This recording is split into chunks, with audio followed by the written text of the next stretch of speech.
Welcome back to DoorKing Tech Tips. Today we will be learning how to create and activate a time zone on your DoorKing Access Plus software. Let's get started. With the Access Plus software open, click on the plus sign next to your account, then click the plus sign next to Time Functions, and now click on Access Time Zones. Here on the Access Time Zone page, there are a few fixed time zones that are already set up for you. These are defined at the bottom of the page here. Time Zone 0 is the Always Deny. This applies to all relays. Time Zone 1 is Always Admit. This applies to all relays except Relay 2. Time Zone 2 is Always Admit as well and applies to all relays except Relay 1.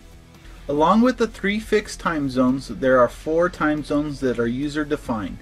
These time zones will allow you to give restricted access to your users. Today we will be setting up a time zone for the gardener. The gardener is going to have restricted time because we don't want him there too early or too late and do not need them there after hours. We will give them a begin time of 7 a.m. to 7 p.m.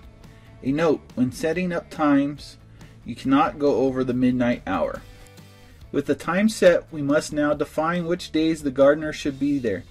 For our example, we will select Monday, Wednesday, and Friday. As you can see, after the days of the week, there is an H column.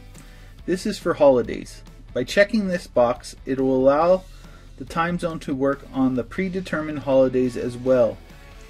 For our example, we will leave this unchecked. The next step is going to be selecting the relay that will activate. The relays refer to doors and gates.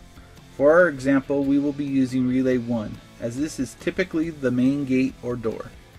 With the time zone filled out, don't forget to turn it on. Congratulations, you have configured your first Access time zone.